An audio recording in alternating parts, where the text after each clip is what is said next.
Saudara-saudari terkasih, apakah saudara sudah memulai hari ini dengan penuh sukacita dan punya niat untuk berbuat baik meskipun kecil?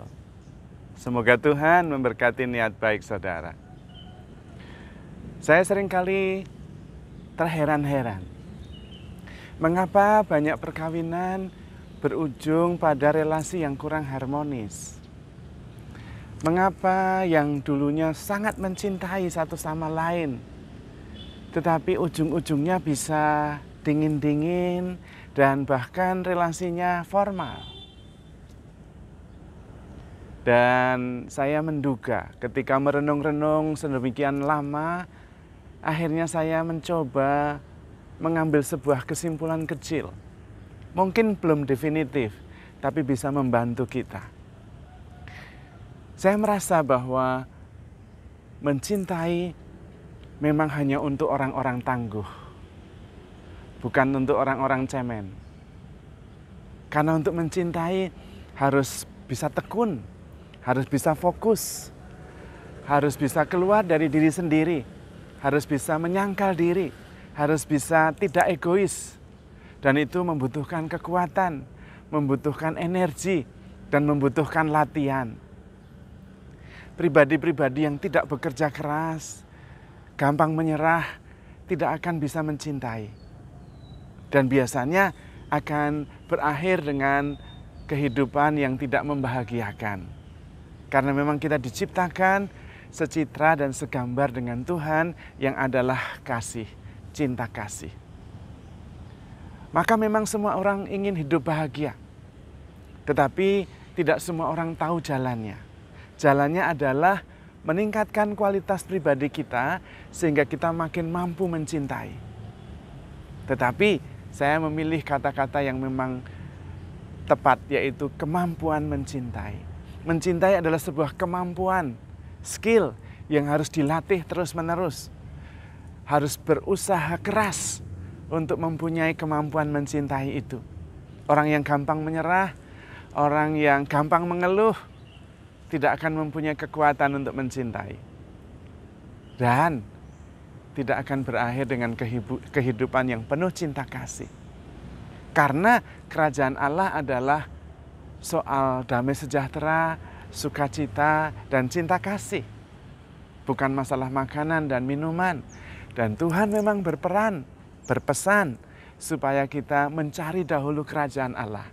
Itu berarti sederhananya adalah berusaha terus-menerus makin tangguh supaya bisa makin mencintai. Karena mencintai memang membutuhkan sebuah ketangguhan, sebuah ketekunan, sebuah kepercayaan yang membuat kita tidak gampang menyerah.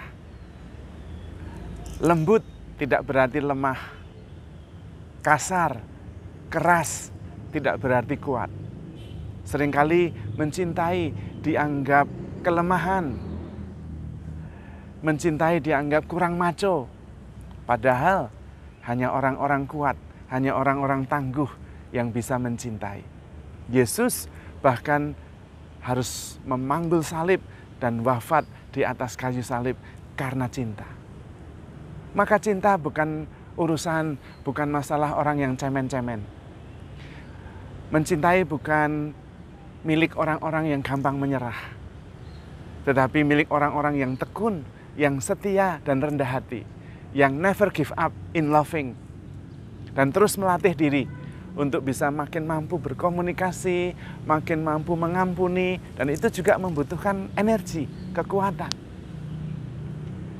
Mencintai juga adalah milik orang-orang yang mampu fokus dan mengarahkan energi kita.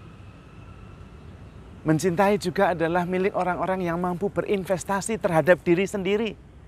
Bukan hanya investasi pada pekerjaan, bukan hanya investasi pada sebuah usaha, bukan. Tetapi orang-orang yang mampu berinvestasi terhadap diri sendiri. Orang-orang yang mampu berinvestasi terhadap relasi-relasinya. Karena itu pesan Tuhan sungguh tepat. Carilah dahulu kerajaan Allah, yaitu persoalan sukacita, damai sejahtera, dan cinta kasih. Kalau Anda menemukan pasangan yang sulit, tidak berarti bahwa Anda gagal. Kalau Anda orang yang tangguh, Anda justru bisa menjadi pribadi yang mampu mencintai bahkan pasangan yang sulit. Dan bukankah Anda menjadi hebat ketika pada waktu itu Anda berani berjanji untuk mencintai dalam untung dan malang, sehat maupun sakit seumur hidup? Itu berarti janji yang tidak bisa dibatalkan. Komitmen yang total, sepenuhnya seumur hidup. Hanya orang hebat yang bisa begitu. Yang lebih hebat lagi adalah orang yang mampu menepati janjinya. Janji yang hebat itu menjadi kenyataan. Tetapi hanya orang-orang yang tangguh yang bisa memenuhi janjinya. Hanya orang-orang berkualitas tinggi yang bisa dipegang janjinya. Karena itu ketika pasangan begitu sulit, anak-anak begitu sulit untuk dicintai, orang-orang tangguh mampu mengatasinya. Dia mampu happy in loving. Dia mampu menjadi lebih sabar, menjadi lebih penuh kasih. Dan tidak ada kesulitan yang bisa menghambatnya.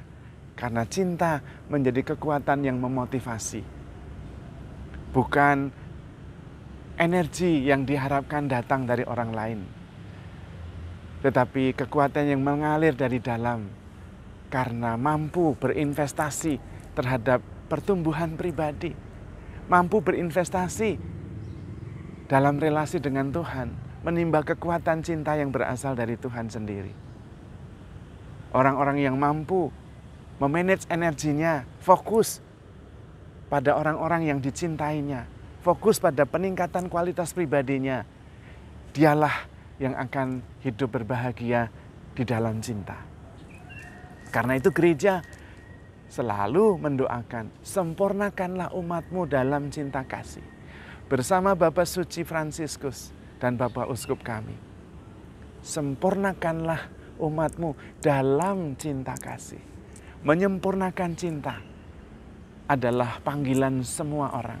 Adalah purpose driven life. Kehidupan yang digerakkan oleh tujuan, yaitu menyempurnakan cinta. Yang akan membuat kita hidup dalam the beautiful state of living. Kehidupan yang sungguh-sungguh dalam keadaan yang sangat indah. Namun, sekali lagi, kita harus tekun, kita harus setia, kita harus melatih diri. Dan mampu memberi makna pada setiap peristiwa yang terjadi di dalam hidup kita dengan perspektif kasih yang sangat optimis dan penuh pengharapan. Orang-orang yang mampu happy in loving adalah orang-orang yang tangguh. Orang yang tidak gampang mengeluh, orang yang tidak gampang sakit hati, dan orang yang tidak gampang menyerah. Karena itu ketika Anda yang belum berpasangan, mencari pasangan, carilah calon pasangan yang tangguh, yang tidak gampang mengeluh, yang mau belajar. Perbedaan orang pandai dan orang yang sepertinya pandai terletak pada satu hal ini. Orang yang sungguh pandai adalah orang yang selalu siap belajar. Sementara orang-orang yang nampaknya pandai adalah orang-orang yang merasa sudah tahu segalanya. Jangan dipilih sebagai pasangan karena mereka pasti tidak tangguh. Hanya orang-orang yang siap untuk terus-menerus belajar, membuka cakrawala, memandang dari perspektif yang lebih luas, mampu melihat persoalan-persoalan dengan sudut pandang solusi, bukan masalah yang akan menemukan jalan keluar. Dialah yang terus bertumbuh, makin tangguh setiap hari. Dialah calon-calon yang sungguh-sungguh bisa menjadi teman hidup, yang mampu membuat kita bertumbuh setiap hari. Maka, apakah Anda termasuk orang-orang tangguh atau orang yang gampang mengeluh? Apakah Anda termasuk orang-orang yang selalu bersyukur atau orang-orang yang melihat bahwa Tuhan lupa akan janjinya kepada kita? Never give up because you are loved. Handle yourself with care. Tuhan memberkati.